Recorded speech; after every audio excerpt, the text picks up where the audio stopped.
जहां पर पति पत्नी के बीच में नोकझोंक हुई और नोकझोंक होने के बाद आपके ऊपर पत्नी के द्वारा मेंटेनेंस का केस किया जाना तय है। अब मेंटेनेंस का केस अगर पत्नी आपके ऊपर करती है तो आपको साबित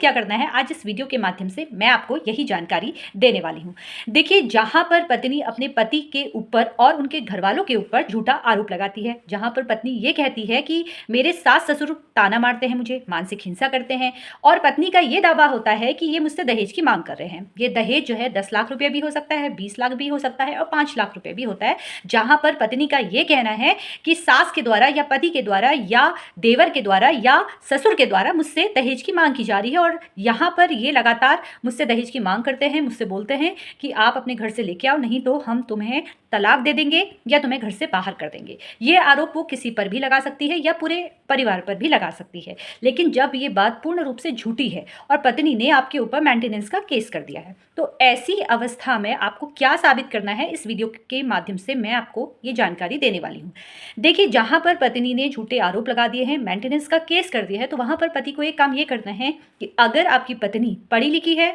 अगर आपकी पत्नी के पास अच्छी खासी डिग्रियां, देखिए तब आपको कहना क्या है कि पत्नी के पास ये सारी डिग्रियां हैं जो भी आपकी पत्नी के पास है, और ये कमाने में सामर्थ्य रखती हैं, जहां पर ये जानबूझकर, जिनका उद्देश्य मुझे परेशान करने का है, जहां पर इन्होंने नौकरी इस मेंटेनेंस के केस के दौरान ही छोड़ी है, या हमारे द्वारा इन्हें कभी दहेज की मांग नहीं की गई, लेकिन इनका उद्देश्य हमें झूठे केसों में फंसाना है, जहां पर ये न्यायालय में साफ तौर पर झूठ बोल रही है।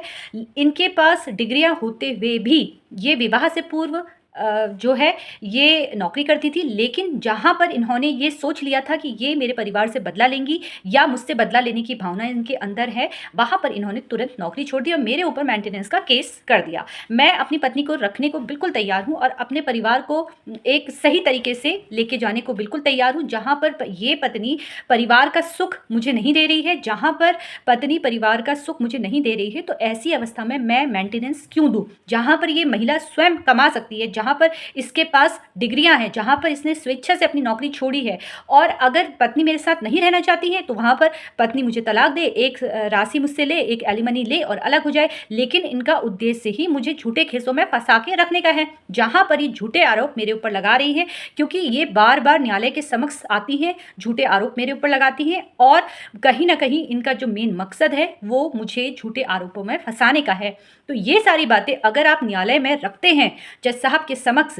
तो ये आपके मेंटेनेंस के केस में काफ़ी आपके काम आ सकती है। देखिए, ये सारी बातें आपको रखनी पड़ेगी न्यायालय में, बहुत सही समझदारी से बातें ये रखनी है। अगर आपकी पत्नी पढ़ी लिखी है, या विवाह के बाद उन्होंने नौकरी छोड़ी है, या मेंटेनेंस के केस के दौरान उन्होंने नौकरी छोड़ी है, तो ये सारी बातें भी आपको न्यायालय के समक्ष रखनी पड़ेगी। जहाँ पर अगर आप ये साबित कर देते हैं कि पत्नी ने झूठे आरोप